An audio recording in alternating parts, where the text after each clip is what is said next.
गौर सीतानाथ प्रेमानंदे भगवान हरि हरि बोलो निताई गौर सीतानाथ प्रेमानंदे भगवान हरि हरि बोलो कोटि कोटि दंडवत प्रणिपात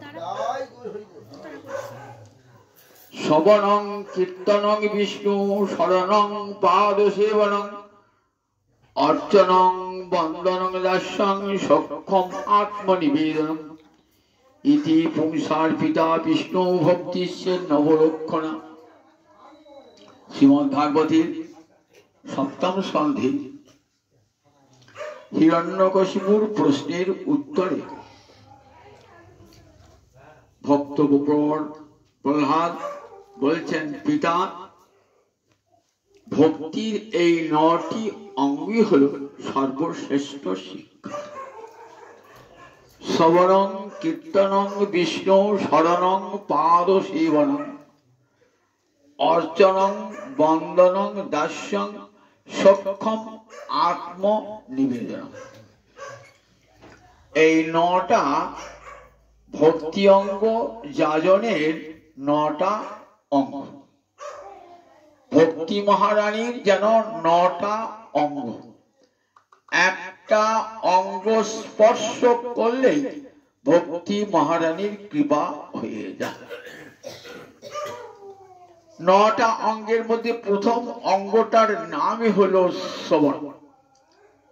প্রথম শ্রবণ, এই একটা অঙ্গই যদি যাজন করেন আর কিছু করতে হবে না। একটা অঙ্গ যাজন করে মহারাজ পরীক্ষিত গোবিন্দ পাদ পদ্ম লাভ করেছিলেন। মহারাজ পরীক্ষিত ৭ দিন বসে বসে হরিকথা শ্রবণ করেছিলেন। তিনি আর অন্য কোন ভক্তি অঙ্গ যাজন করেছেন এমন কোন প্রমাণ শাস্ত্রে নাই। শুধু ৭ দিন তার মহারাজ পরীক্ষিতকে বলেছিলেন, আমাকে এমন সাধনের উপদেশ দান করুন যে সাধন করলে আমার ৭ দিনে গোবিন্দ পাদ পদ্ম প্রাপ্তি ঘটবে। সুখদেব দেখুন, বিজ্ঞত সুখদেব দেখলেন একমাত্র হরিকথা যদি ৭ দিন শ্রবণ করে তারই হরিপাদ পদ্ম লাভ করবে, আর অন্য কোনো অঙ্গ যাজনের কথা বলেন নাই। কান পেতে বসে বসে ৭ দিন হরিকথা শ্রবণ করেছেন। খগেন্দ্র ধ্বজ পাদ মূলম, গোবিন্দের চরণ কমল প্রাপ্ত হয়েছে। মাতৃগর্ভজাত দেহটা পুড়ে গেল, কিন্তু আর একটা দেহ তৈরি হলো, যে দেহটা দিয়ে গোবিন্দের সেবা হবে। মায়ের পেট থেকে পাওয়া যে পাঞ্চভৌতিক দেহ, এ দেহ দিয়ে তো গোবিন্দ সেবা হয় না। এই দেহটা চলে যাবে। ভক্তি অঙ্গ যাজন করতে করতে কি হয়, আর একটা দেহ তৈরি হয়ে যায়, ঠিক মাতৃগর্ভের সন্তানের মতো। সন্তানটি যেই ৯ মাস ১০ দিন হয়ে যায় আর মায়ের পেটে থাকে না, ঠিক তেমনি ভক্তি অঙ্গ যাজন করতে করতে যে দেহটা গোবিন্দ সেবার উপযোগী, সেই দেহটা এই দেহ থেকে বেরিয়ে চলে যায় গোবিন্দ পাদ পদ্ম। মহারাজ পরীক্ষিতের সেই দেহ চলে গেলেন গোবিন্দ চরণমূলে। তাই দেখুন, শুধুমাত্র শ্রবণ করার জন্য, আর তো কিছু করেন না। কীর্তন, সুখদেব শুধু কীর্তন করেছিলেন। ৭ দিন হরিদ্বারে ব্রহ্মকুণ্ডের তীরে বসে মহারাজ পরীক্ষিতকে হরিকথা শ্রবণ করেছিলেন। সুখদেবের আর কোনো ভক্তি অঙ্গ যাজনের কথা শোনা যায় না। তাতে সুখদেব সংসার সাগর পার হয়ে গেছিল। অর্চনং বন্দন শ্রবণং কীর্তন বিষ্ণু শরণং। প্রহ্লাদ শুধুমাত্র শরণ, প্রহ্লাদ শরণে ২৪টি ঘন্টা গোবিন্দ চরণের শরণ ছাড়া তার কিছুই ছিল না। গোবিন্দের কাছে বর চেয়ে নিয়েছিলেন। কি বর চেয়ে নিয়েছিলেন? যা প্রীতি অবিবেকিনাং বিষয়েষু অনপায়িনী তামনুসরত স্বামী বিষয়াৎ না প্রসর্পত। বললেন, আমার যেন বিষয়ী ব্যক্তির যেমন ২৪ ঘন্টা বিষয় চিন্তা হয়, আমার মন যেন 24 ঘন্টা তোমার চরণকে স্মরণ করে। আর কোনো বর্ষা না। কত ভগবান কত কি দিতে চাইলেন? বললেন না, আমার মন যেন এক মুহূর্ত তোমার চরণের স্মরণ থেকে বিচ্যুত না হয়। প্রহ্লাদ স্মরণের দ্বারাই গোবিন্দ পাদ পদ্ম লাভ করেছেন। অর্চনা শ্রবণং কীর্তন বিষ্ণু স্মরণং পাদ সেবনং, চরণ সেবা কে করেছেন? লক্ষ্মী। 24 ঘন্টা গোবিন্দের চরণ সেবায় তিনি রত হয়েছেন, বক্ষে রয়েছেন। তথাপি তার কি অভিমান, পতিব্রতা শিরোমণি লক্ষ্মী, যে আমি গোবিন্দ চরণ সেবিনী, গোবিন্দ চরণ সেবা করব। দাসী অভিমানী, লক্ষ্মী পাদ সেবনী। শ্রবণং কীর্তন বিষ্ণু স্মরণং পাদ অর্চনা। অর্চনা কে করেছেন? পৃথু রাজা। ভাগবতে 4th স্কন্ধে পৃথু রাজার কাহিনী আছে। সেই পৃথু রাজা বেন রাজার পুত্র। পৃথু রাজা, বেন রাজা বড় অত্যাচারী ছিল, অঙ্গরাজার পুত্র। তার পুত্র হয়েছিলেন এই পৃথু রাজা। সেই পৃথু রাজা পরম হরিভক্ত। পৃথু রাজা, সে হরিভক্ত পৃথু রাজা কেবল গোবিন্দের অর্চনায় এমন যজ্ঞ করেছেন, সেই যজ্ঞে ভগবান শ্রী হরি আবির্ভূত আর প্রাণ ভরে অর্চনা করেছিলেন গোবিন্দকে। আর সেই অর্চনা ফলেই পৃথু রাজার মুক্তি হয়েছিল। অর্চনা বন্দনম, বন্দন মানে প্রণাম জানিয়ে। গোবিন্দকে একটা প্রণাম জানালেই সংসার সাগর পার হওয়া যায়। 10টা অশ্বমেধ যজ্ঞ করেও মুক্তি পাওয়া যায় না, কিন্তু একবার যদি কেউ গোবিন্দকে একটা প্রণাম জানায়, নমো ব্রহ্মণ্য দেবায় গো ব্রাহ্মণ হিতায় চ জগদ্ধিতায় শ্রীকৃষ্ণায় গোবিন্দায় নমো নমো। এই কৃষ্ণ প্রণামী নপুনর্ভবায়, আর তার পুনরায় মাতৃগর্ভের জন্ম হয় না। অক্রূর কি করেছিলেন? যে অক্রূর কৃষ্ণকে নিয়ে গেলেন মথুরায় কংসের আদেশে, সেই অক্রূর গোবিন্দকে অপূর্ব স্তুতি করেছেন। দেখবেন ভাগবতে যখন নিয়ে যাচ্ছেন তখন অপূর্ব স্তুতি করেছেন, বন্দনা করেছেন, প্রণাম জানিয়েছেন। অক্রূর বন্দনী। অর্চনং বন্দনং দাস্যং, দাস্যকে না কপিপতি অর্থাৎ হনুমান দাস্য সেবা করে ভগবানের চিরকালের জন্য তিনি ভগবানের দাস হয়েছে। না, আমি মুক্তি চাই না, আমি যুগে যুগে তোমার দাস হয়ে আসবো, আমাকে লোকে রাম দাস বলবে। হনুমান এই জগতের নাম মুক্তি প্রাপ্তি আছেন, নিত্যকাল রামচন্দ্রের সেবা করছেন। আর সখ্যে অর্জুন, সখ্য রাশি কে পেয়েছিলেন? অর্জুন ভগবানকে সখ্য রাশি বন্ধুত্বের দ্বারা ভগবানকে পেয়েছিলেন। আর সর্বস্ব আত্মনিবেদনে বলি মহারাজ সর্বস্ব দিয়েছিলেন গোবিন্দকে। জানেন তো বলি কাহিনী বলেছি, প্রহ্লাদের নাতি, প্রহ্লাদী পুত্র বিরোচন, বিরোচনের পুত্র বলি সর্বস্ব দান করেছিলেন গোবিন্দকে। তাহলে দেখুন, যে কোনো একটা ভক্তি অঙ্গ যাজন করলেই এক অঙ্গ সাধে কেহ, সাধে বহু অঙ্গ, নিষ্ঠা হইলে উপজয়ে প্রেমেরও তরঙ্গ। এক অঙ্গ সাধে কেহ, সাধে বহু অঙ্গ। একটা অঙ্গ সাধন করলে গোবিন্দ প্রাপ্তি হয়।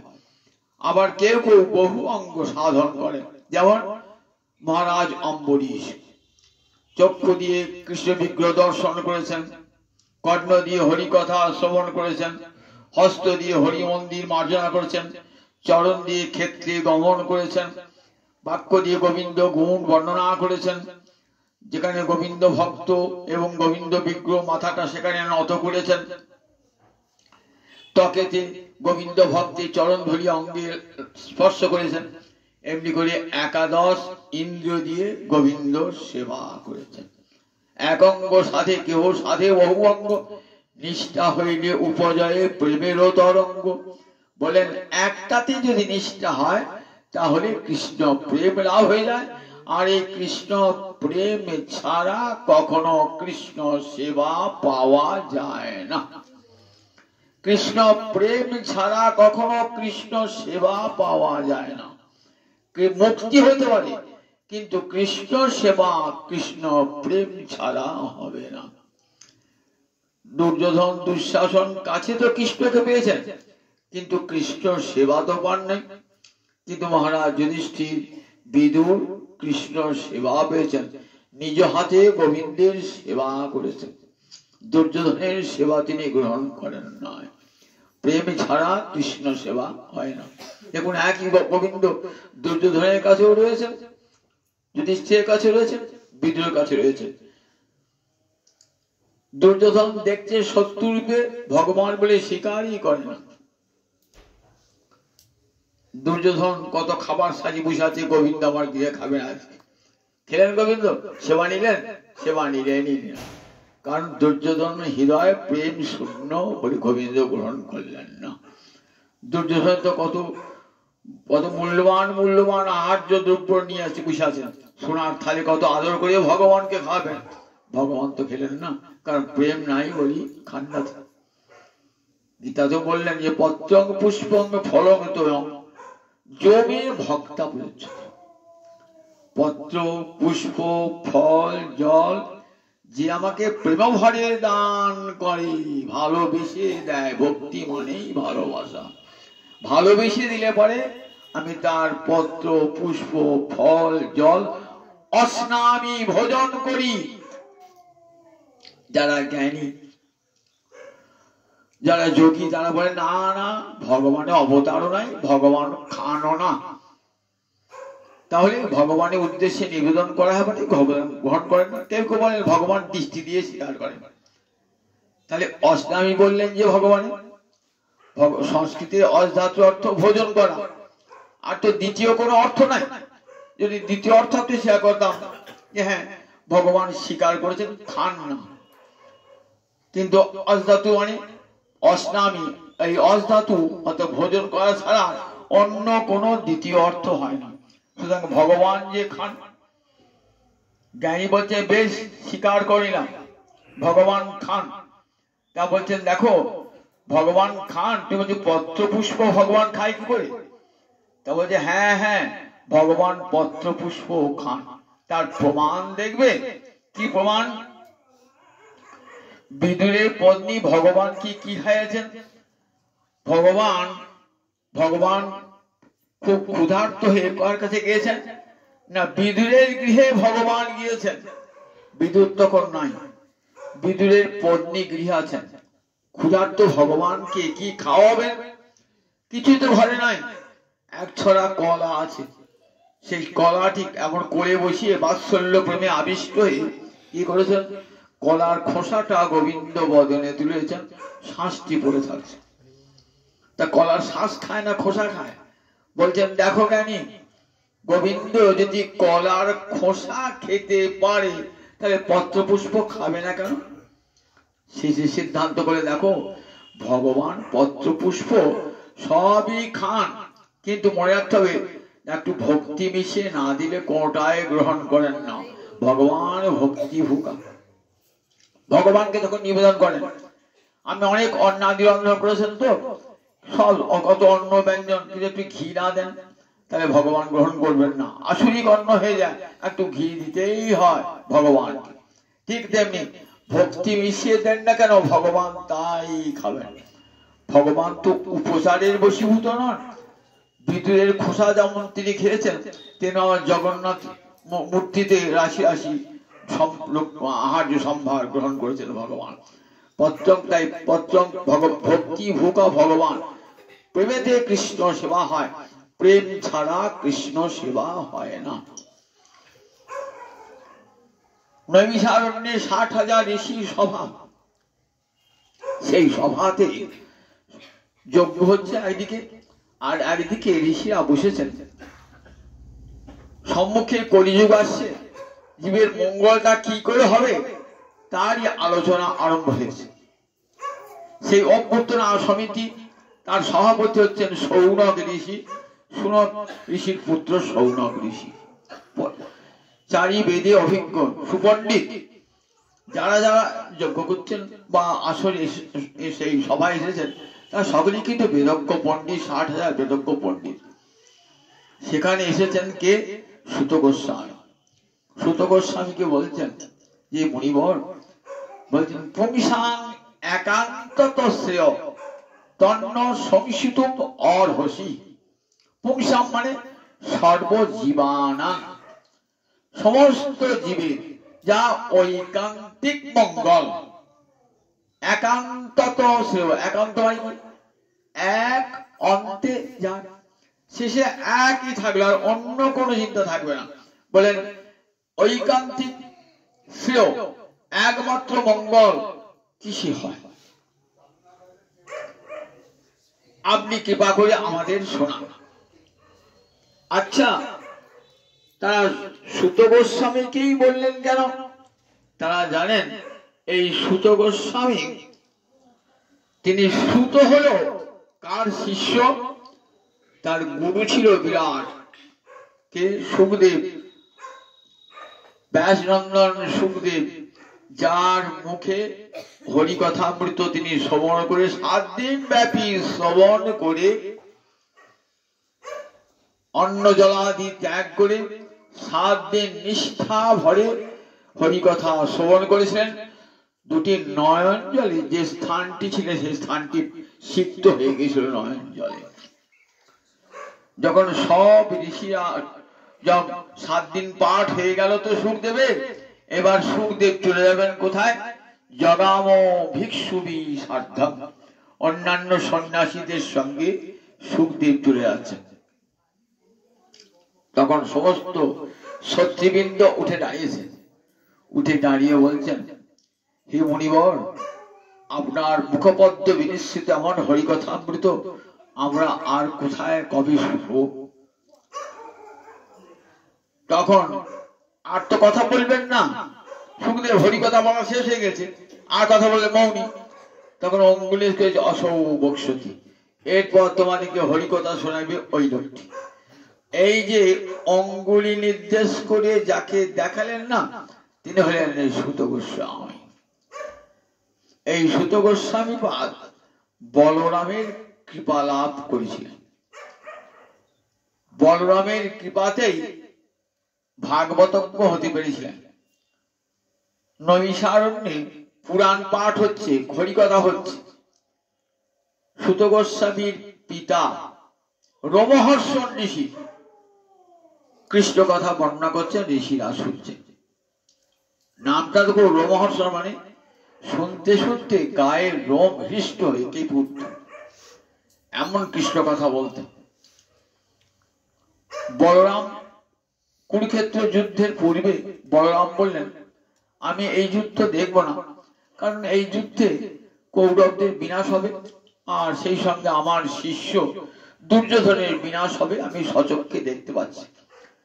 তা নিজ শিষ্যের বিনাশ জগতে কোন গুরু দেখতে চায়? তাই ভাবলেন আর আমি যুদ্ধে থাকবো না, আমি চলে যাবো। বলরাম পরপক্ষই রান্নায় চলে গেলেন।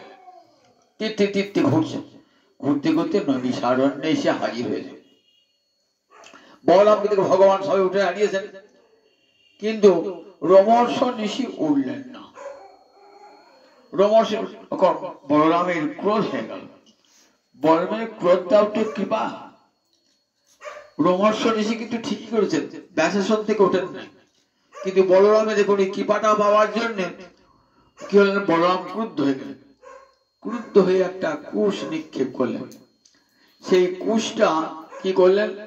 ওই রোমহর্ষ ঋষির মুন্ড আর ধর দুটোকে পৃথক করলেন। ঋষিরা হাহাকার করলেন, এ কি করলেন প্রভু? অস্মাভি ব্রহ্মাসনং দত্তম, ও সুত হলো আমরা ওকে ব্রাহ্মণের আসন দান করেছিলাম। যদিও জাতিতে ব্রাহ্মণ নয়, তথাপি আমরাকে ব্রাহ্মণের আসন দান করেছিলাম। অস্মাভি ব্রহ্মাসনং দত্তম, সুতরাং ওই আসনে বসে যখন হরিকথা বলেছেন ব্রাহ্মণ, সুতরাং ব্রহ্মবদের ভাগী হলেন আপনি। বলেন বেশ, তোমাদের কথা মেনে নিলাম, বলো কি প্রায়শ্চিত্ত করতে হবে? তা বললেন ভারতবর্ষের যত তীর্থ আছে সব তীর্থে আপনাকে স্নান করতে হবে। আর একটা কাজ করতে হবে, আমি যে যজ্ঞ করছি না, সেই যজ্ঞে একটা রাক্ষস ইল্লল নামে এক দানব সেই যজ্ঞটা বিঘ্ন করছে, সেই দানবটাকে বিনাশ করো। বলরাম তাই করে বলছেন, দেখো আপনার যদি ইচ্ছা হয় আমি কিন্তু এই রোমহর্ষ ঋষিকে এখনই পুনরায় জীবিত করে দিতে পারি, আপনারা চান কি? বললেন, না প্রভু আপনার পরাক্রম সত্য হোক। তো বললেন, তাহলে তোমার এই কৃষ্ণ কথা শোনাবে কে? বলে, এর পুত্র আছে? তো বলে, হ্যাঁ। আমি আশীর্বাদ করলাম এর পুত্র পিতার মতন বাগ্মী হবে, পিতার মতন ভক্তিমান হবে, পিতার মতন সর্বশাস্ত্রজ্ঞ হবে এবং তোমাদের হরিকথা শোনাবে। সেই রোমহর্ষ ঋষির পুত্র উগ্র সভা হরিদ্বারে ব্রহ্মকুণ্ডের তীরে কান দুটি খাড়া করে 7 দিন অন্ন জলাদি ত্যাগ করে, আহার বিশ্রাম আদি ত্যাগ করে হরিকথা শ্রবণ করছেন, ঠিক সুখসোতার মতো সমস্ত কথা যেন ধরে নিয়ে এসছেন। আজ তাকেই বসালেন ঋষিরা। জানেন যে সুত গোস্বামীর মতো এমন ঋষি আর পাবো না, যিনি সাক্ষাৎ সুখের শিষ্য, শুধু শিষ্য নয় গুরুর কত কৃপালাভ করেছেন, যে গুরুদেব বলেছেন এই ব্যক্তি এরপর তোমাদের হরিকথা শোনাবে। শুধু শাস্ত্র জ্ঞান থাকলেই হয় না, যদি গুরু কৃপা না থাকে তাহলে শাস্ত্র জ্ঞান ফলবান হয় না, শাস্ত্র জ্ঞান ফল দান করে না যদি গুরু কৃপা না থাকে। সেই গুরু কৃপা লাভ করে সর্বশাস্ত্র জানেন, এটা ঋষিরা জানেন যে গুরু কৃপা যেমন লাভ হয়েছে এবং শাস্ত্র পারদর্শিতা লাভ করেছে। তাই সৌনক ঋষি পরম আদর করে বসালেন, বসে বলছেন, আমরা তো অন্য কোনো কথা শুনবো না, কারণ অন্য কোনো কথা শোনা মানে পরমায়ু ক্ষয় করা, অপব্যয় করা। এমন সুন্দর পরমায়ু ভগবান দিয়েছেন, মানব দেহ 100 বছর বাঁচবে, তার বেশি বাঁচবে না। সেই পরমায়ুটা যেন এক মুহূর্ত নষ্ট না হয়, এক মুহূর্ত যেন পরমায়ু আমাদের নষ্ট না হয়। কাজে আমরা হরি কথা আর হরি ভক্তির কথা ছাড়া অন্য কোনো কথা শুনবো না। জগতের আর যত কথা সে সমস্ত কথা বৃথা, একমাত্র হরি কথা ছাড়া প্রাণ বলে হরি কথা বলে আমাদের শোনান। আমরা সুত গোস্বামী পাদ হরি কথা শোনাতে বলেছেন। প্রথমেই বললেন পুংসাম একান্তত ছিল তন্ন সমিষ্টুম অর্হসি। সমস্ত জীবের যা ঐকান্তিক মঙ্গল, অর্থাৎ এমন ধর্মের কথা বলুন যে ধর্ম অনুসরণ করলে বা অনুশীলন করলে জীবের চিরকালের জন্য মুক্তি হয়ে যায়, সংসার সাগর পার হয়ে যায় এবং ভগবত সেবা লাভ করতে পারে। তাই এমন ঐকান্তিক মঙ্গল যে ধর্ম দান করতে পারে সেই ধর্মের কথা বলুন।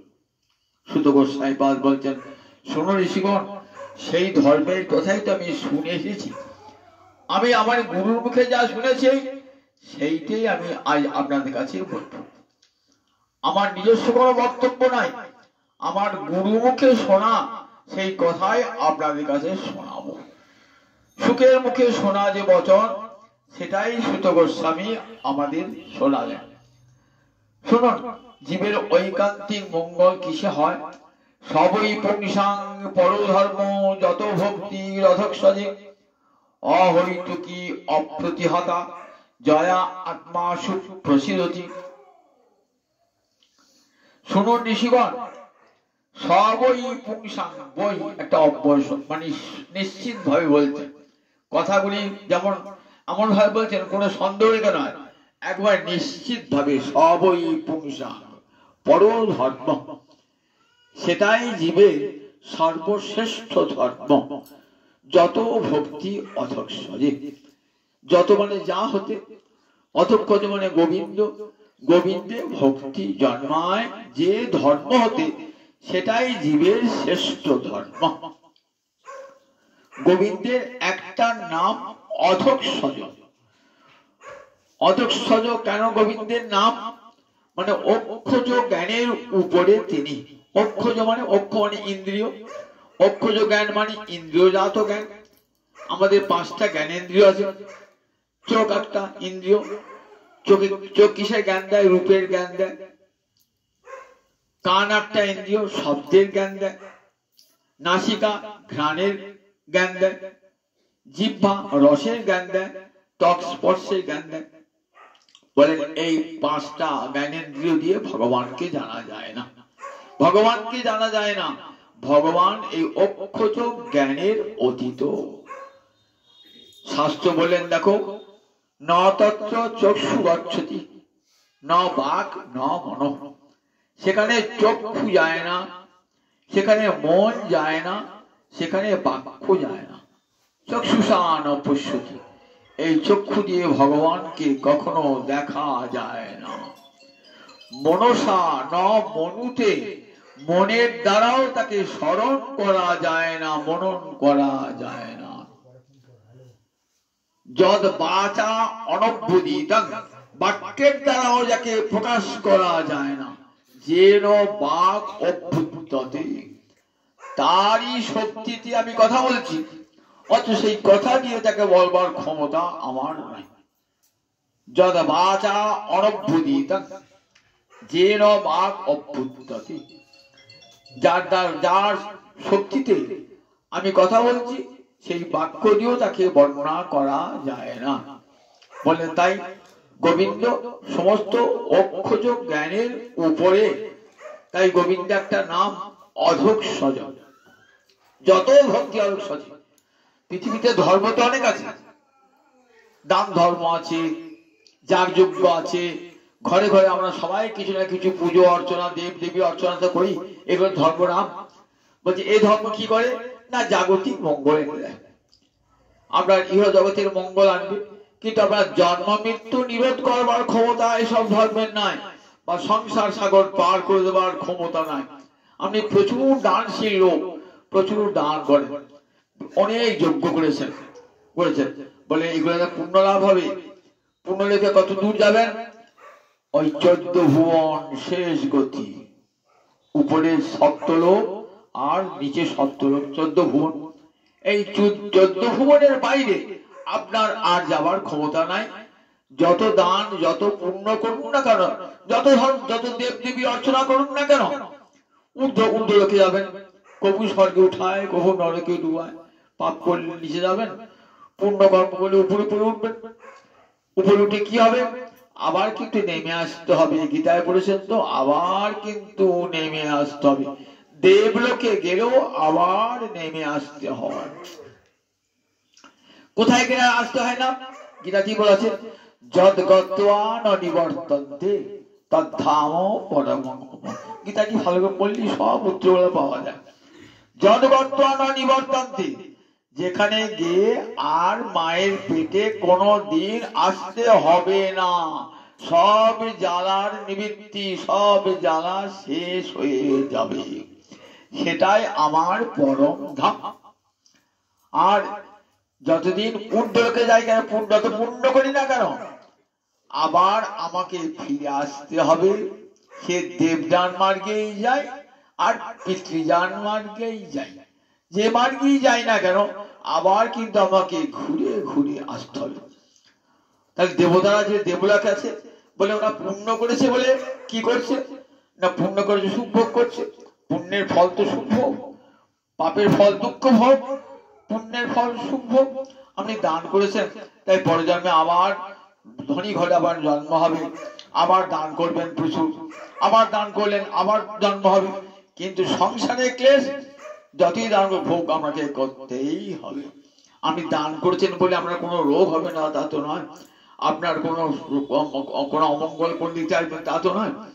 বলেন এই যে সাংসারিক অমঙ্গল অকল্যাণ দেহের বা মনের পীড়া, সেখান থেকে তো মুক্তি করে নিয়ে পাবেন না। কারণ সংসারে থাকতে গেলে যা যা দুঃখ ভোগ করতে হয় সবই ভোগ করতে হবে। দান তো কোটি কোটি দান ধর্ম পুণ্য কর্ম করলেও করতে হবে। পুণ্যের ফলে আপনি কোথায় যাবেন? 14 ভুবনের কাছে ঘোরাঘুরি একবার দেখেন। পাড়া গায়ে ওই গরু বাছুর সব চড়াতে আসে, তো এমন করে যেন লোকের ভুঁয়ে যেন ধান ফান না খায়, তাহলে খড় দেবে তো, তাহলে বিরাট মাঠ আছে তো, 14 হাতের মধ্যে কোনো ধান শস্য নাই, 14 হাত একটা দড়া লাগিয়ে দিল। এইবার সেই 14 হাতের মধ্যে ওই গরুটা বাছুরটা বা গরুটা 14 হাতের মধ্যে যেটুকু ঘাস আছে খাবে, ওটা ছিঁড়ে কিন্তু পরে জমিতে ধান খেতে পারবে না। 14 হাত দড়া, ঠিক তেমনি 14 হাত দড়ায় যত পাপ যত পুণ্য করুন না কেন, এই 14 ভুবনের বাইরে যাওয়ার আর ক্ষমতা নাই। ওই গরুর যেমন 14 হাতের বাইরে যাওয়ার ক্ষমতা নাই, ঠিক তেমনি ওই 14 ভুবনের বাইরে যাওয়ার আর জগতের যত ধর্ম, দান করুন, আমরা গারস অতিথি সেবা করুন, যে যে ধর্মগুলো বলেছেন করতে আমাদের স্মৃতিশাস্ত্রে, যে সংসার থাকলে সংসারী মানুষের এই ধর্ম, সন্ন্যাসী মানুষের এই ধর্ম, ক্ষত্রিয়ের এই ধর্ম, সেই ধর্মগুলা পালন করলে কি হবে না, সেই ধর্মগুলো পালন করলে পূর্ণ লাভ হবে। ধর্ম করে সে ব্যর্থ হবে না, পূর্ণ হবে। কিন্তু আমি চাই এমন ধর্ম, যে ধর্ম অনুসরণ করে পারে আর আমাকে জঠর যন্ত্রণা, মাতৃ গর্ভের জঠর যন্ত্রণা ভোগ করতে হবে না, এবং কৃষ্ণ প্রেমানন্দে আমি সে আনন্দে বিভোর হয়ে থাকবো, আর কোন প্রকার নিরানন্দ আমাকে জীবনকে স্পর্শ করতে পারবে না। সেই ধর্মের কথা শুনতে চাইছে ঋষিরা, জানেন নাকি? ঋষিরা বেদ পড়েছে, ধর্মের কথা জানেন না? তা বলছেন আমরা এমন ধর্মের কথা বলবো যে ধর্ম অনুসরণ করলে পরে জীবের পরম মঙ্গল সাধিত হবে। সবই পুংসাং পর ধর্ম যত ভক্তি অদক্ষরে। বলেন শোনো ঋষিগণ, বলেন গোবিন্দে ভক্তি জন্মাবে এমন যে ধর্ম, সেই ধর্মই জগতের পর ধর্ম। তাহলে ধর্ম আর পর ধর্মের পার্থক্য দেখুন। জগতে আমরা যে করি, দেব দেবী অর্চনা করি, যাগযজ্ঞ করি, দান, অহিংসা, এগুলো সব ধর্ম, এর দ্বারা পুণ্য লাভ হয়, কিন্তু কখনো গোবিন্দ চরণের সেবা লাভ হয় না। গোবিন্দ চরণের সেবা লাভই মানুষের জীবনের একমাত্র লক্ষ্য, ঐকান্তিক শ্লোক। তা বলেন সেটা কখন হবে? বলেন যার দ্বারা গোবিন্দে ভক্তি জন্মায়। সবই পুংসাং পর ধর্ম যত ভক্তি। সেই ভক্তির দুটো বিশেষণ দিলেন, অহৈতুকী অপ্রতিহতা জয়া আত্মা সুপ্রসিদ্ধতি। সেই ধর্মটা কেমন না বলেন অহৈতুকী, ধর্মে যেন কোনো হেতু না থাকে। ভগবানকে ভালোবাসছি, তার সঙ্গে যদি হেতু মেশাই, কারণ মেশাই, এই জগতে ভালোবাসা দেখুন না কেন, কেউ টাকা পয়সা লোক আছে, আমি তার টাকা খুব ভালোবাসি, সেই লোকটা জানলে কারো ভালোবাসে জানেন, আমার কাছে রোজ সাহায্য পায় তো, আর্থিক সাহায্য পায় তো, সেটা ভালোবাসছে। যেদিন আর টাকা দিতে পারবেন না, সেদিন আমাদের দিকে ফিরেও তাকাবে না। তাহলে ভালোবাসাটা স্বার্থ ভিত্তিক হয়েছিল। আপনি হয়তো কোনো উপকার করেছেন তার, সেই জন্য সেই উপকারের শোধ দেওয়ার জন্য আমরা প্রত্যুপকার করছি।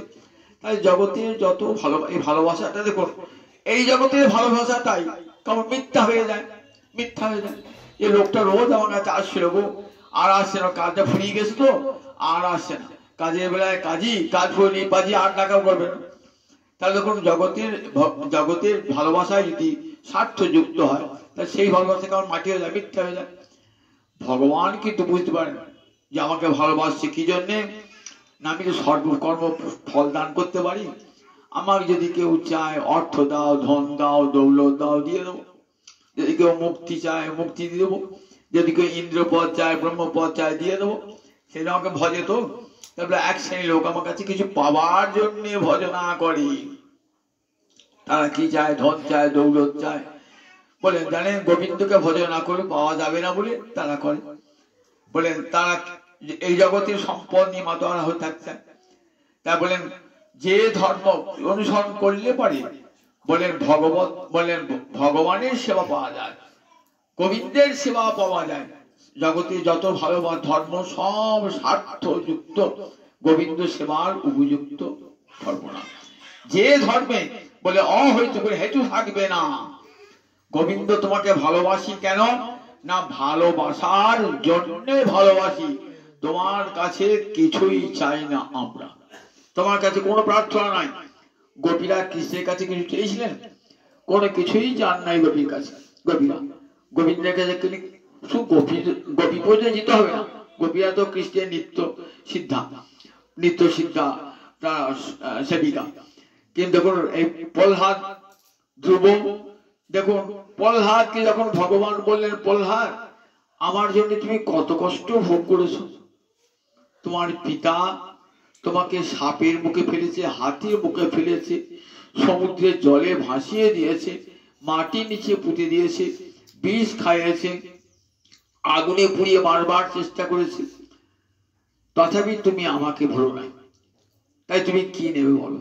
বললেন, প্রভু আমি তো কিছু নেবার জন্য আপনাকে ভজনা করিনি, কিছু নেবার জন্য। বললেন, তাহলে মুক্তিটা না, মুক্তিটা। বলে, না না, আমি তো শুধু নিজের মুক্তি চাই না। দেখেছেন ভক্তের অন্তর কেমন। আমি যারা নির্জনে গিয়ে, কত সাধু ঋষি নির্জনে গিয়ে ভজনা করছে নিজের মুক্তির জন্য।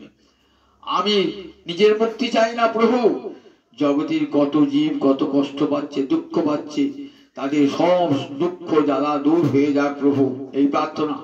আর আমি অনায়াসে সংসার সাগর পার হয়ে যাব প্রভু। কেমন করে পার হবে না, তোমার তদ্বীর্য কায়ন, তোমার মহিমার কথা কীর্তন করতে করতে আমি সংসার সমুদ্র পার হয়ে যাব। আমি সংসার সাগর পার হওয়ার কথা ভাবি না। প্রহ্লাদ কোন কিছু ভগবান দিচ্ছে, প্রহ্লাদকে সব দিতে পারতেন, কিন্তু প্রহ্লাদ কিছুই দিলেন না। একেবারে পরধর্ম কামনা করুন, কোনো কিছুই প্রহ্লাদ গ্রহণ করলেন না। বললেন, না আমি চাই না প্রভু, আমাকে আশীর্বাদ করো, আমার অন্তরে যেন কোনোদিন কামনা বাসনা জাগ্রত না হয়। কামনার বীজ অবিদ্যা, তাকে ধ্বংস করে দাও প্রভু। অন্তরে কামনা থাকলে কোনদিন তোমাকে ভালোবাসতে পারবো না। তোমার ভালোবাসায় যেন বিন্দু মাত্র স্বার্থ না থেকে আমার ভালোবাসা যেমন নিখুঁত হয় প্রভু। তাই আমাদের অন্তরে যেন আমাকে এইবার দাও, আমার অন্তরে যেন কামনার বীজ ধ্বংস হয়ে যায়, কোনো কিছু যেন না চাই। চাইলেন না। মা কুন্তী দেবী, এখন যে কুন্তী দেবী যখন যাচ্ছেন না, তখন বললে, মা তোমাকে সুখের সাগরে ভাসিয়ে দিলাম। মা দেখো আমি কত কষ্ট করছি, তোমার ছেলেরা দেখো, তুমি আজ তো রাজরানী হয়েছে, রাজ ঐশ্বর্য ভোগ করো, একদিন কত দুঃখ কত কষ্ট পেয়েছো। বলে, না না বাবা, আমি তো এই রাজ ঐশ্বর্য ভোগ করতে চাই না। শোনো গোবিন্দ, আমি কি চাই, সম্পদ দেবে। না না, আমি সম্পদের জন্য তো তোমাকে ডাকি নাই, সম্পদ রাখো নাই, তাহলে কি রেখেছো। বললেন, দেখো প্রভু, আমি তোমাকে দেখতে পাবো সবসময়, এই জন্য আমি তোমাকে রাখি। তা বলছেন, তাহলে তুমি কি চাও মা বলো, তুমি সম্পদ দেবে না। বলে, সম্পদ দিয়েছে তোমার করুণার দান, সে আমার ছেলে যুধিষ্ঠির ভোগ করুক।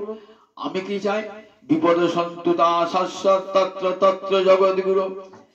হে জগৎগুরু গোবিন্দ, আমাকে সেই বিপদ দাও যেই বিপদে আমি তোমার দেখা পাবো। দেখেছেন তো কেমন ভগবান কি চাইছেন, যে সেই বিপদটা, বিপদ সন্তু শাশ্বত, বিপদটা আমার চিরস্থায়ী হোক। বিপদ সন্তু শাশ্বত, আমার বিপদ, জগতে বিপদ চায়, একদিকে বিপদ, একদিকে গোবিন্দ, কোনটা নেবে। বিপদ পেলে গোবিন্দ হবে, আর বড় দরকার নাই, গোবিন্দকে দরকার নাই, বিপদ যেন না আসে, সম্পদ আসে। আর মা কুন্তী বলছে, না আমার বিপদ আসে আসুক, বিপদেই তো তোমাকে পাবো, তাই বিপদটাই আমার আসুক। বিপদ সত্যতা শাশ্বত তত্র তত্র জগৎগুরু। দেখুন পরধর্ম কাকে বলে, দেখুন আগে ভালো করে দেখুন। আমরা জগৎ থেকে পরধর্ম চাই, এই পরধর্ম আমরা বাবা বিপদ আসবে দরকার নেই বাবা, সম্পত্তি আসুক, টাকা হোক, বাড়ি হোক, ঘর হোক, ভগবান না আসে না আসবে, ভগবান চেয়ে তো বাবু। আর মা কুন্তী কি বলছেন, বিপদ সত্যতা শাশ্বত তত্র তত্র জগৎগুরু। আমার সেই বিপদে যেন আমার বারে বারে আসে, যে বিপদে তোমার দেখা পাবো হরি। সেই বিপদে যেন আমার বারে বারে আসে, যে বিপদে তোমার দেখা পাবো হরি। সেই বিপদে যেন আমার বারে বারে আসে। আমি সম্পদ চাহি না প্রভু, সেই বিপদে যেন আমার বারে বারে আসে, আমার বিপদ চিরস্থায়ী হোক, বারবার আসুক, কারণ বিপদে তোমার দর্শন পাবো তো। আর সম্পদ পেয়ে তুমি যদি হারাতে হয়, সেই সম্পদ তুচ্ছ, আমি সেই সম্পদ চাই না, সেই সম্পদ চাই না। যে সম্পদ আমাকে কৃষ্ণ ভোজ দেবে না, সেই সম্পদ আমি চাই না। গোবিন্দ, শোনো বাবা, তুমি তোমার সন্তান তুল, তোমার আমার কি প্রার্থনা জানো? দেখো, আমার মনের একটা অংশ কোথায় রয়েছে? আমার ছেলেদের উপর ভালোবাসা রয়েছে, 5 ছেলের উপর ভালোবাসা রয়েছে। আমার একটা ভালোবাসা আমার পিতার সঙ্গে সম্পর্কে যাদবপুরে ভালোবাসা রয়েছে, পাণ্ডবকুলে ভালোবাসা রয়েছে। আমার ভালোবাসাটা ভাগ হয়ে যাচ্ছে, তোমাকে সবটা দিতে পারছি না, মনের 16 আনা।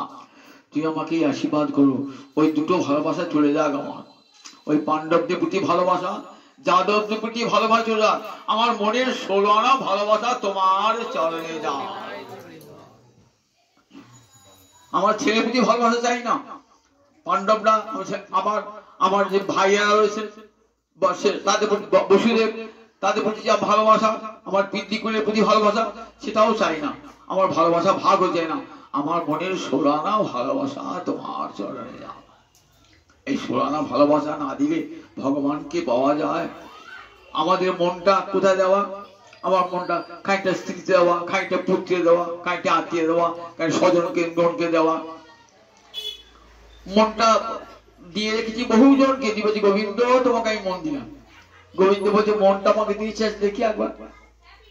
আপনি একটা লোককে গুরুদেব করে, গুরুদেব এই বাড়িটা আমাকে দান করিলাম।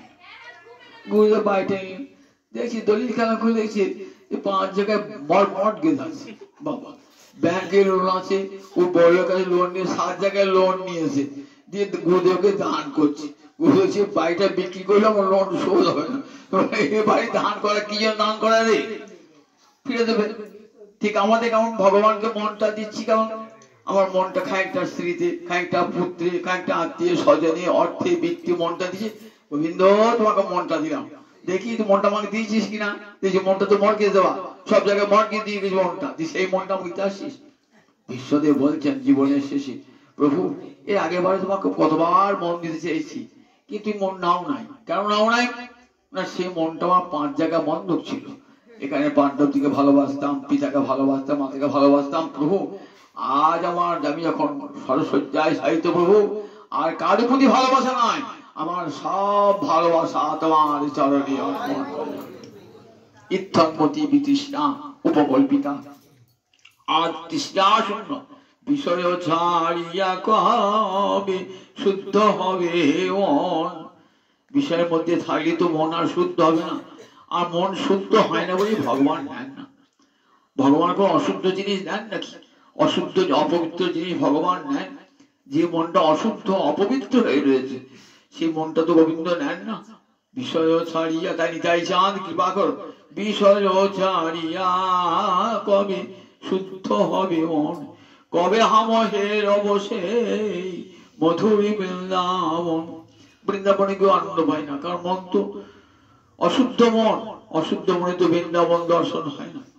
যেদিন মনটা শুদ্ধ হবে, সেদিন আর বৃন্দাবন যেতে হবে না, সব সময় বৃন্দাবনকে দর্শন হবে। এই মন শুদ্ধ না হলে সেই শুদ্ধ মন তো ভগবান গ্রহণ করবেন না, অশুদ্ধ মন তো ভগবান গ্রহণ করবেন না। অশুদ্ধ জিনিস ভগবান না নাকি? অপবিত্র অন্ন ভগবানকে দেন, ভগবান গ্রহণ করবেন কি? ভগবান গ্রহণ করবেন না। ভগবানকে সবসময় শুদ্ধ অন্ন ভোজ্য দিতে হবে, তবে তো গ্রহণ করবেন। তাই জন্য শুদ্ধ মন না দিলে ভগবান গ্রহণ করবেন। তাই দেখুন, কখনো যদি মনে হেতু যেন না থাকে, কোন হেতু কারণ যদি মনের মধ্যে থাকে, ভগবানকে ভালোবাসছি কি জন্য, ভগবানকে ভালোবাসি কি জন্য? মুক্তি পাবার জন্য, ভুক্তি পাবার জন্য, ইন্দ্রপদ পাবার জন্য, ব্রহ্মপদ পাবার জন্য। তাহলে হেতু হয়ে গেল বলে ওই ভালোবাসা কোনো বড় ধর্ম হবে না। ওই জন্য ওর জন্য মেলা ধর্ম আছে, ওর জন্য তো মেলা ধর্ম আছে, করো গা, এখানে কাছে হত্যা দাও গা, সেখানে কাছে হত্যা দাও গা, সেখানে মানসিক করো গা, আছে। কিন্তু ভগবানে অহৈতুকী গোবিন্দ সেবা পেতে গেলে অহৈতুকী সেবা, যেখানে কোন হেতু থাকবে না। যে ভালোবাসায় বিন্দু মাত্র হেতু থাকবে না। ধ্রুব দেখুন হেতু নিয়ে গেলে, আবার সুখদেব বললেন যে আমরা তো বিষয় সংসারের মধ্যে থাকি, মনে কিছু না কিছু বিষয় ভাবনা থেকেই যায়। গোবিন্দ, তোমাকে তো শুদ্ধ বলে আমরা ভালোবাসতে পারি না, বিষয়ের মধ্যে থেকে কখনো বিষয় শূন্য মন তোমার দিতে পারি না। তা বিষয়ের মধ্যে রয়েছে প্রভু, দেখালেন বিষয়ের মধ্যে থেকে ভগবানকে ভজনা করো। ভক্তি মহারানীর কৃপা হলে অন্তর থেকে বিষয় দূর করে দেবেন। ধ্রুব অন্তরে বিষয় নিয়ে গেলেন গোবিন্দ ভজতে। কি চায়? যে আমার পিতা যে সিংহাসনে বসে নাই, আমার পিতামহ যে সিংহাসনে বসে নাই, আমার প্রপিতামহ ব্রহ্মা যে সিংহাসনে বসে নাই, আমার পিতা উত্তানপাদ যে সিংহাসনে বসতে পারেন না, তার পিতা মনু মহারাজ যে সিংহাসনে বসেন নাই, তার পিতা ব্রহ্মা যে সিংহাসনে বসেন নাই, আমি সেই রকম সিংহাসন চাই। এই মনে বিষয় ভাবনা নিয়ে তো গেলেন। যখন কৃষ্ণ দর্শন হলো তখন কি বললেন? কৃতার্থস্মি বরং ন যাচি, আমি কিছু কৃতার্থ, আমি কোনো বারে চাই না তোমার রাঙা চরণ ছাড়া, আমি আর কোনো বারে চাই না তোমার রাঙা চরণ ছাড়া, কোনো বারে চাই না। দেখুন ভক্তি মহারানীর এমন প্রভাব হৃদয়ে এসে অন্য সব কামনা দূর করে দিলেন। কামে লাগি কৃষ্ণ ভজে, পায় কৃষ্ণ রসে, কাম ছাড়ি দাস হইতে হয় অভিলাষে। সুখদেব বলে বেশ কামনা বাসা নিয়ে গোবিন্দকে ভজনা করো। গোবিন্দ কি করবেন? গোবিন্দের আগে ভক্তি মহারানী কি করবেন? তোমাকে পাঠাবেন তো সাজিয়ে গুজিয়ে পাঠাবেন। মেয়ে যখন শ্বশুর বাড়ি যায় না, তখন কি করে? মা ভালো করে সাজিয়ে গুজিয়ে দেয় মেয়েকে। ভক্তি মহারানী জননী তো গোবিন্দ পতির কাছে পাঠাবেন জীবকে, ভালো করে সাজিয়ে গুজিয়ে পাঠান, যেন মনে এতটুকু অশুদ্ধতা না থাকে, অপবিত্রতা না থাকে। সাজিয়ে গুজিয়ে ভক্তি মহারানীকে হৃদয়টা নির্মল করে দিয়ে যাও, এইবার গোবিন্দ সেবার উপযোগী হল। অষ্টসাত্ত্বিক ভাব বিকারে সাজিয়ে তবে ভক্তি মহারানী জননী পাঠিয়ে দেন গোবিন্দের কাছে। ধ্রুবে যখন মন থেকে আর ধ্রুব চাইলেন না, গোবিন্দকে, না প্রভু আমি যাই না, বড় মনে যা আছে কৃতার্থস্মি, আমি কাজ খুঁজতে গিয়েছিলাম, হীরের টুকরো পেয়ে গেলাম। তা দেখুন ধ্রুব বলুন, প্রহ্লাদ বলুন, মহারাজ অম্বরীশ এত সপ্তদ্বীপের অধিপতি, কিন্তু গোবিন্দের কাছে কি প্রার্থনা? কামঞ্চ দাসী, হে গোবিন্দ আমি যেন আবার পরজন্মে তোমার দাস হতে পারি প্রভু, তোমার সেবা যেন কখনো ভুলি না, তোমার সেবা যেন ভুলি না, জনমে জনমে আমি তোমার সেবা যেন ভুলি না, আমার যে কুলে জনমে হোক না কেন তোমার সেবা যেন ভুলি না, ওই চরণে যেন মতি থাকে। বুঝলার কবি বিদ্যাপতি বলছেন, কি এ মানুষ পশু পাখি কুলে জনমী, অথবা কীট পতঙ্গে করম বিপাকে গতাগতি পুন পুন মতির হুতুয়া বড় সঙ্গে। আমার কর্মফলের জন্য আমি যে কোনো জনিতে জন্মাই কেন, পশু হই, পাখি হই, কীট হই, পতঙ্গ হই, তার জন্য আমার কোনো দুঃখ নাই প্রভু। আমি তো কর্মফলে পাওনা পাবো, যেমন কর্ম করে এসেছি তেমনি ফল আমাকে পেতেই হবে, এটাই শাস্ত্রের বিধান, সেটি লঙ্ঘন করবার ক্ষমতা কারও নাই। তো তার জন্য আমার কোনো দুঃখ নাই প্রভু, কিন্তু একটা প্রার্থনা তোমার কাছে, আমি কি হই, কীট হই, একটা প্রার্থনা, মতির হুতুয়া বড় সঙ্গে, আমার মতি যেন থাকে, আমার যে কুলে জনম হোক না কেন আমার মতি যেন থাকে, আমি চণ্ডালী হই আর পশু পাখি কীট পতঙ্গই হই প্রভু, আমার একটা প্রার্থনা যেন তোমার চরণ কোমরে যেন মতি থাকে প্রভু। এই প্রার্থনা হলো। তাই দেখুন মহারাজ অম্বরীশ কি বললেন, কামঞ্চ দাস্যে, প্রভু আমার রাজ ঐশ্বর্য তোমাকে ভজনা করছি না, আমার যেন উত্তম শ্লোক জনাশ্রয়রতি, তোমার ভক্তি যেন ভালোবাসা থাকে, আর তোমার যেন দাস হয়ে থাকতে পারে, তোমার সেবা করতে পারে। উত্তম শ্লোক জনাশ্রয়রতি, ভক্তকে ভালো না বাসলে ভগবানকে পাওয়া যায় না, তো তাই শিখে দিলেন উত্তম শ্লোক জনাশ্রয়রতি। আমার সব ভালোবাসা আত্মীয় স্বজন নয়, তোমার যারা ভক্ত, তোমাকে যারা ভালোবাসে, তোমার কথায় যারা মত্ত হয়েছে, তাদেরকে যেন প্রাণ ভরে ভালোবাসতে পারি, আর সেই সঙ্গে যেন তোমার দাসী আমার রতি হয়, দাস হয়ে যেন। হনুমান দেখুন কপিপতি দাসী, হনুমানকে রামচন্দ্র বললেন, দেখো হনুমান, তুমি কত করে আমার সেবা করেছো, তোমার সেবার তুলনা হয় না, কত ভাবে সেবা করেছো। তুমি শ্রীলঙ্কা সমুদ্র পার হয়ে চলে গেলে সীতা মায়ের কাছে, সেখান থেকে আমার খবর এনে দিলে, বললেন চলো সীতা মা, তোমাকে আমি পিঠে চাপিয়ে নিয়ে যাবো সীতাকে মাকে। কত বিপদ থেকে সীতা মাকে তুমি সান্ত্বনা দিয়েছিল সীতা মাকে, আবার আমার কাছে সেই সংবাদটা দিয়েছো।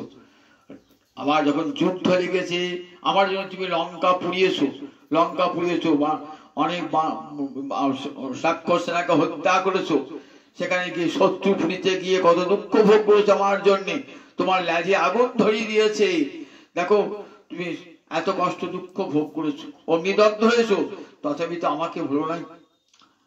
আবার দেখো তোমার সঙ্গে যখন যুদ্ধ হয়, তখন রাবণ তো রথে চড়ে যুদ্ধ করছে, বলে আহা আমার প্রভু মাটিতে দাঁড়িয়ে যুদ্ধ করছে আর রাবণ রথে চড়ে, কি করলেন, নিজের দেহটাকে একবারে ওই রাবণের রথের চেয়ে বড় করলেন। প্রভু আমার কাঁধে যাবো, আমার দেহটা রথ, আমার দেহটার উপর তুমি চেপে যুদ্ধ করো, যত অস্ত্র রাবণে না সব আমাদের লাগুক, প্রভু তোমার দেহে যেন এতটুকু ক্ষতে না হয়, আমি সহ্য করতে পারবো না প্রভু।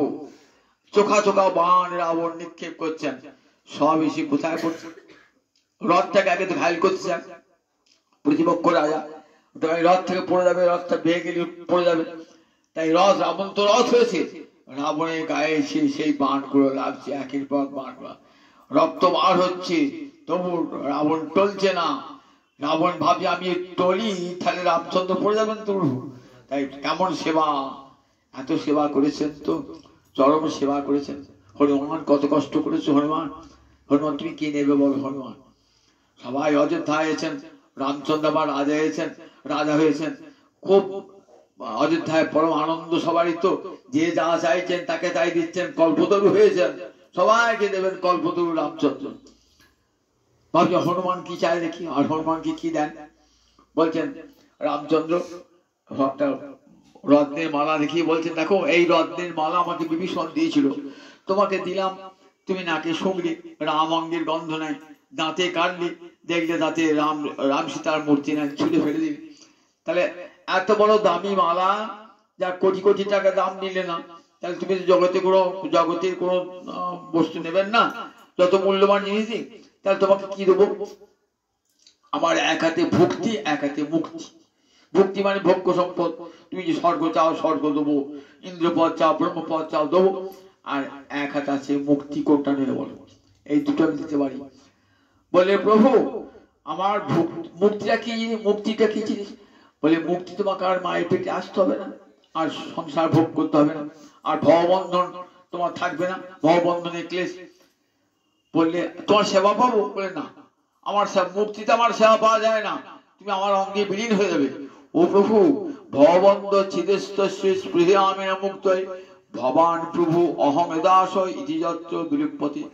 ভববন্ধ ছিদে অর্থাৎ ভববন্ধন ছেদনকারী যে মুক্তি, নস্পৃহে আমি সেই মুক্তি বাঞ্ছা করি না। তাহলে কি চাও তুমি, বলছে দেখো ভবান প্রভু অহম দাস, তুমি যুগে যুগে আমার প্রভু হবে, আর আমি তোমার যুগে যুগে দাস হয়ে সেবা করব, এই প্রার্থনা আমি চাই। দিলেন না, কারণ দেখুন অহৈতুকী কেমন, দেখুন হেতু বিহীনা, ভগবানকে ভালোবাসছেন, কিছুই নেবেন না ভগবানকে, ভগবানকে ভালোবাসার জন্য ভালোবাসেন, যে ভগবানকে জানে বুদ্ধিমান, আমি সব পাবো। একটা লোক কোটি টাকার মালিক, কোটি কোটি টাকার মালিক, আমি তার কাছে বল 10,000 টাকা দেবো, 5,000 টাকা দাও, কি দিচ্ছেন, আপনি বুদ্ধিমান, টাকা চাইবে কেন, আমি বলবো লোকটাকে আপনি আমার হন, আমি আর কাছে টাকা পয়সা কিছু চাই না, তাহলে আর আপনার অভাব থাকবে? আপনি তার লোক হয়ে যান আর আপনার অভাব থাকবে? আর বোকা লোক তার ভক্তি যা ভগবানের কাছে চান, এই দাও আমাকে মুক্তি দাও, মুক্তি দাও। আর বুদ্ধিমান লোক বলে কিচ্ছু চাই না প্রভু, আমি যেন তোমার কাছে কাছে থাকতে পারি সবসময়। সে জানে যে রাজার কাছে থাকলে আমার আর কোনো অভাব থাকবে না। তাই শ্রী হরি ভজে সে বুদ্ধিমান জন, হরি ভজন করে বুদ্ধিমান জনেরা, জানে গোবিন্দ সেবা করলে সব পাবো ভক্তি মুক্তি। তার জন্য পৃথক চিন্তা করতে হয় না, আর চাইতেও হয় না। তাই বলে দেখো ভক্তি অহৈতুকী যে ভক্তিটা হবে, পরধর্ম কাকে বলে? যেখানে অহৈতুকী ভক্তি, যেখানে আর হেতু থাকবে না। আর একটা বিষয় দিয়েছেন কি? অপ্রতিহতা। বলছেন ভক্তিটা কেমন না? প্রতিহত হবে না। আমরা আমাদের ভক্তি প্রতি মুহূর্তে প্রতিহত হয়। ভগবানকে ভরে দেখলাম তো স্ত্রী বাধা দিল, পুত্র বাধা দিল, স্বজন বাধা দিল, নিজের শরীর বাধা দিল। কত রকম বাধা আসতে পারে। আত্মীয় স্বজন বাধা দিল, কত ভাবে বাধা আসতে পারে। ভগবান ভজন, আমি যে নিশ্চিন্তে ভজন করব সেটুকু উপায়ও আমার নাই। সংসার এমন প্রতিকূল পরিবেশ হয়ে যায় যে আমি নিশ্চিন্তে ভগবানকে ভজতে বলতে পারি না। এমন আর্থিক রোগ আসছিল, আমি ভগবানকে তখন অন্য চিন্তা চমৎকার, ভগবানকে ভজব কি? এমন কঠিন রোগ এলো যে আমি ভগবানকে ভজতে পারছি না। প্রতিমুহূর্তে একবার হাসপাতাল, একবার বাড়ি করছি। তাহলে এগুলো সব প্রতিবন্ধক, এগুলো ভগবান ভজনের প্রতিবন্ধক, এগুলো প্রতিহত করে দেয়। আবার হাতে স্ত্রী কি স্বামী কি পুত্র, এরা ভগবত সেবার প্রতিবন্ধক হয়ে রইল। তাহলে আমার ভক্তি প্রতিহত হয়ে যাচ্ছে, প্রতি মুহূর্তে ভগবানকে যাচ্ছে না। যখন আমার ভক্তিটা হবে অপ্রতিহত, যত রোগ আসে আসুক, আমি মৃত্যুকে বরণ করবো, তবু গোবিন্দ ভজন থেকে এক মুহূর্ত সরিয়ে আসবো না। মৃত্যু তোমাকে ভয় দেখাচ্ছে, দাও মৃত্যু তো হবেই, তার জন্য কি ভয় দেখাচ্ছে প্রভু? আমার আত্মীয় স্বজন যদি আমার ভজনের বিরুদ্ধে করে, আমি তোমাদেরকে ত্যাগ করতে প্রস্তুত। যে আত্মীয় স্বজন নিজজন হরি ভজনের বিরোধী, তাদেরকে ত্যাগ করলেও আমার কোনো শোক হবে না, দুঃখ হবে না। অপ্রতিহতা কেমন বলেন? উদাহরণ দিচ্ছেন কপিল দেব মা দেবতীকে, মদগুণ শ্রুতিমাত্রে নময়ী সর্বগুহাশয়, মনোগতি অবিচ্ছিন্না যথা গঙ্গাম বসু। অম্বুধ বললেন, অম্বুধ অর্থাৎ সমুদ্রে গঙ্গাম বসু, অম্বুধ মানে জল, গঙ্গার জল যেমন সমুদ্রে যায়, কেমন অবিচ্ছিন্ন গতিতে গঙ্গা যাচ্ছে। আপনি গঙ্গার তীরে দাঁড়িয়ে বলুন, গঙ্গা দাঁড়াও না, একটু আমার কথা শুনে দাও। গঙ্গা বলবে, আমার দাঁড়াবার সময় নাই। কোথায় যাচ্ছ তুমি? আমি পতি সঙ্গমে। কে তোমার পতি? সমুদ্র আমার পতি। যতক্ষণ পর্যন্ত সমুদ্রে না যাচ্ছি ততক্ষণ আমার শান্তি নাই। প্রবল বেগে যদি কেউ গঙ্গাকে বাধা দেয়, অন্য পথ দিয়ে গঙ্গা চলে যাবে। দেখেন গঙ্গার স্রোত এত আঁকা বাঁকা কেন? সমুদ্রে না পৌঁছানো পর্যন্ত গঙ্গার শান্তি নাই। সমস্ত বাধাকে লঙ্ঘন করে গঙ্গা চলেছেন সমুদ্রের দিকে। আমার মনের গতি যখন ওইরকম হবে, জগতে যত বাধা আসুক, দেহের বাধা, মনের বাধা, সংসারের বাধা, যত বাধা আসুক কেন, সমস্ত বাধাকে ছিন্ন করে গোবিন্দ চরণ সমুদ্রে যখন মন যাবে, তখন সেটা হবে অপ্রতিহতা। অপ্রতিহত মনে রাখবেন, সংসার কখনো ভজনে অনুকূল হয় না। গোবিন্দই দেন এই ভক্তকে সামনে বিপদগুলো। দেখতে চান যে সমস্ত বিপদকে তুচ্ছ করে আমার কাছে আসে কিনা। আপনি স্বর্ণকারকে সোনা বেচতে গেলেন, সে কষ্টি পাত্রে ঘষে দেখে নেবে যে সোনারটা খাঁটি সোনা কিনা। তাই ভগবানকে যখন ভুলে যাবে না, ভগবান দেখে ও ভালোবাসাটা দেখি খাঁটি বটে কিনা, ভেজাল আছে কিনা। শরীরের রোগ হলো, পাঠ শুনতে যাবো কি করে বাবা, শরীর রোগ হয়ে শুনে যেতে পারছে, রোগটা তোমাকে বাধা দিল, হরি ভজনের ক্ষেত্রে বাধা দিল। আবার বাড়িতে সব বিরোধিতা করছে, স্ত্রী বল যেতে হবে না, পুত্র বল যেতে হবে না, ছেলে বল যেতে হবে না, আমি আর ভজন সাধন ছেড়ে দিলাম। মালা করছি, স্ত্রী এসে বলছে মালা করছি কবে, যাও আমি বাজার করে আমরা মালাটা ফেলে দিলাম, বাজার করতে গেলাম। এমনি করে দেখুন অনেকের সংসারে এরকম প্রতিবন্ধকতা দেখা দেয়। কৃষ্ণ ভজন করতে গিয়ে হয় ছেলে নয়, বউ নয়, আত্মীয় স্বজন নয়, দেহের পীড়া, কোনো না কিছু আছে, সংসার বন্ধন, সংসার আপনার প্রতিবন্ধকতা সৃষ্টি করবে। যখন সমস্ত প্রতিবন্ধকতা যদি হরিভক্তি প্রবল হয়, মনের অনুরাগ যদি প্রবল হয়, তাহলে সব বন্ধন, সব প্রতিবন্ধকতা, সব প্রতিকূলতাকে তুচ্ছ করে ওই গঙ্গার মতন গতি যখন গোবিন্দ চরণ সমুদ্রে যাবে, তখন সেই ভক্তিটা হবে অপ্রতিহতা। তখন গোবিন্দ দেখবেন এই ভক্তি কোনো ভেজাল নাই। ব্রাহ্মণ পত্নীগণ, গোপীগণ সমস্ত বাধা তুচ্ছ করে গোবিন্দ চরণ প্রান্তে পৌঁছালেন। সব বাধা তুচ্ছ করে গোপীরা বিনা বাধায় ভগবানকে ভজন করতে পেরেছিলেন? কত বাধা তাদের সামনে এসেছে, সমস্ত বাধাকে তুচ্ছ করে গোবিন্দ চরণ আভিমুখে তারা গমন করে জগৎকে দেখাবার জন্য। দেখো, সংসার কখনো কৃষ্ণ ভজনে অনুকূল হয় না। সংসার মানেই সেখানে কত শত শত বাধা আসবে। সব বাধাকে তুচ্ছ করে গোবিন্দ চরণের দিকে মুক্তি করো যদি নিজের মঙ্গল কল্যাণ চাও। এখানে শুধু গোসাই তাই বললেন, সবই পুংসাং পরধর্ম, যত ভক্তি অধক সজে অহৈতুকী অপ্রীততা জয় আত্মা সুপ্রসিদ্ধ। যে ভক্তিতে কোনো হেতু থাকবে না এবং যে ভক্তি হবে অপ্রতিহত। আর এই ভক্তি হেলে হীরায় কেমন হয়? সুপ্রসিদ্ধতি। শুধু প্রসিদ্ধতি নয়, জ্ঞানে তো চিত্ত প্রসন্ন হয়, আবার ভক্তিতেও চিত্ত প্রসন্ন হয়। পার্থক্য কি? একটি সুপ্রসর্গ লাগিয়ে দিয়েছেন। ভক্তিতে সুপ্রসন্ন হয়, জ্ঞানে চিত্ত নির্মল হয়, আর ভক্তিতে চিত্ত সুনির্মল হয়। আমি একটা বাড়ি কিনেছেন, তো বাড়িটা ভালো করে রং চং করে গেলেন, কিন্তু এখনো বাড়িটা শুদ্ধ হয় না। কেন? যতক্ষণ গঙ্গা জল না ছেটাচ্ছেন তখন তোমার শুদ্ধ হলো না। এই গঙ্গা জল ছেটালেন, বাড়িটা শুদ্ধ হয়ে গেল। তেমনি যখন ভক্তি গঙ্গা জল হির হয়ে গেল, তখন চিত্ত নির্মল হয়ে গেল, তখন আত্মা সুপ্রসন্ন হয়ে গেল। এই যে সুনির্মলা হরিভক্তি, এই সুনির্মলা হরিভক্তি আমার মহাপ্রভুর দান। বলে দেখো, ভাগবত শোনো, শুনলে বুঝতে পারবে ধর্ম কি বস্তু, পরম ধর্ম কি বস্তু। যতক্ষণ কেউ ভাগবত শোনে নাই, ততক্ষণ পর্যন্ত পরম ধর্মের কথা জানে না। জগতে অন্যান্য ধর্মের কথা শুনছেন, ষষ্ঠী পুজো, লক্ষ্মী পুজো ঘরে ঘরে হয়, দান ধর্ম, অহিংসা ধর্ম, এসব ধর্ম তো দান ধর্ম, ব্রহ্মচর্য ধর্ম ঘরে ঘরে রয়েছে। কিন্তু সত্যিকারে পরম ধর্ম, ভগবানকে ভজনের ধর্ম, সে ধর্ম কোটিতে গুটি, কোটিতে গুটি। বলেন সেই ধর্মের কথাই ভাগবত বলতে এসেছেন। বলেন হরি কথা শোনো, ভাগবত শোনো, শুনলে বুঝতে পারবে ধর্মটা কি, পরম ধর্ম কাকে বলে। যে পরম ধর্ম অনুসরণ করলে পরে ভগবত সেবা প্রাপ্তি ঘটে। এই বলেন এই পরম ধর্মের কথাই শ্রীমৎ ভাগবত বলতে এসেছেন, অন্য কোনো ধর্মের কথা নয়, পরম ধর্মের কথাই ভগবান বলতে এসেছেন। সেই পরম আমার মহাপ্রভু বলেন, ভক্ত সঙ্গে বসে গিয়ে ভাগবতী কথা শ্রবণ করো।